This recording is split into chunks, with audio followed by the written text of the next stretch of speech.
Hi friends, இன்றைக்கி என்ன பார்க்க போகிறோம்னா நெத்திலி கருவாடு குழம்பு எப்படி செய்யலான்னு பார்க்கலாமா? வாங்க வீடியோக்குள்ளே போகலாம். வெங்காயம் 15 சின்ன வெங்காயம் எடுத்துருக்கேன்.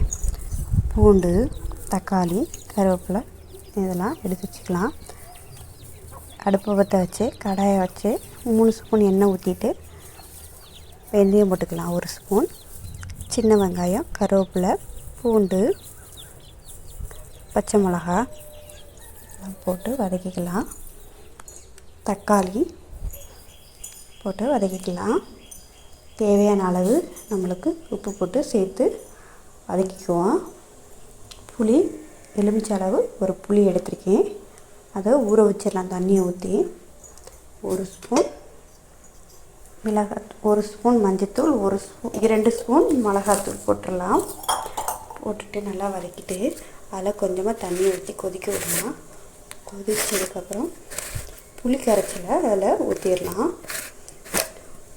வாஷ் பண்ணி வச்சுருக்கோமே, சுடுதண்ணி ஊற்றி நல்லா வாஷ் பண்ணிக்கோங்க. நெத்திலி கருவாடை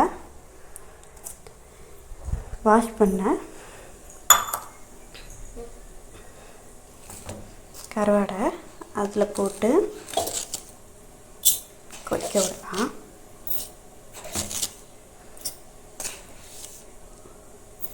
நல்லா கொதிஞ்சிருச்சு. பூண்டு நச்சு போட்டுட்டு இறக்கிடலாம்.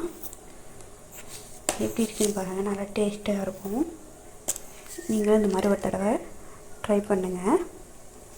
இந்த வீடியோ உங்களுக்கு பிடிச்சிருந்துச்சுன்னா ஷேர் பண்ணுங்கள், லைக் பண்ணுங்கள், கமெண்ட் பண்ணுங்கள், சப்ஸ்கிரைப் பண்ணுங்கள்.